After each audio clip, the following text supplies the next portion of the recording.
My name is Amy Snow. I am a dermatology physician associate based in Central Oregon. Thank you for having me today.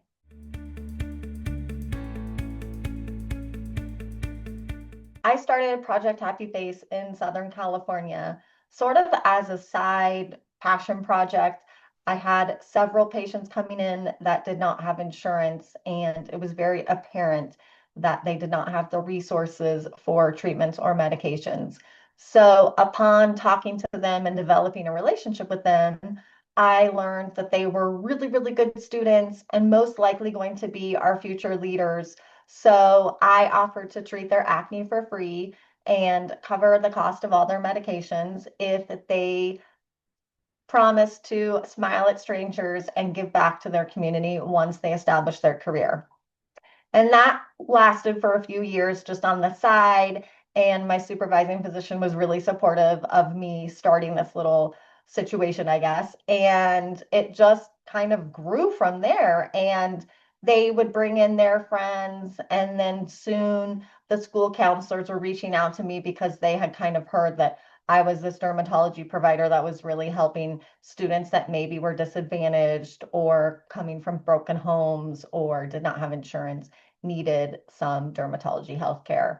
And from then I created the 501c3 and really grew it into a great program in Southern California where we had numerous high schools sending their kids and their teenagers for dermatology care, and everybody signed a contract to smile at strangers in exchange for free acne care. I also requested their grades. And so in the early stages of Project Happy Face, there was a GPA requirement. And that was mostly just because I didn't really want this program to just be a handout. I wanted to hold these teenagers accountable and let them know that you have to work hard to get good things, and good things come to those who work hard. And so it was sort of those rural roots that I grew up in, because I grew up on a dirt road in Idaho, that I wanted to instill in the city urban population of teenagers. And then once we relocated to Central Oregon, I realized there was no public transportation. And so many counties in Oregon are underserved, rural, or frontier, no primary care, no dermatology care. And so I decided the only way this is going to work, and I'm going to be able to reach the kids that are geographically isolated, was to get a mobile unit. So now we have a 24-foot, fully equipped dermatology clinic on wheels, and we can deliver healthcare to all the nicks and corners around the state and find those teenagers that are geographically isolated and give them free dermatology care. Their prescriptions are covered, all the medications. We're sponsored by La Roche-Posay, so often we can provide a whole high school with face wash and teach teenagers how to take care of their face.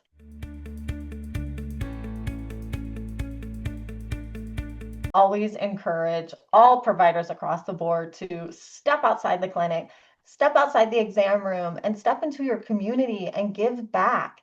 Healthcare is so challenging right now, and I know that we are all inundated over our heads with prior authorizations and fighting with insurance companies and HR issues in private practice and private equity.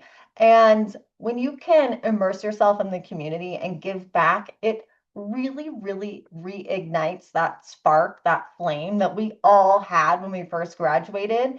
And we remember why we went into medicine. And you don't have to start a 501c3. You don't have to go get a mobile unit or do anything to that scale. I would suggest starting small. Find something that you're interested in.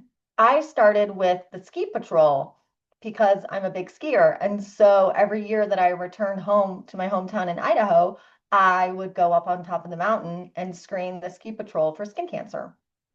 And they usually, first responders are completely organized. You can just call your local fire department or police department and offer to come give their teams free skin cancer screenings.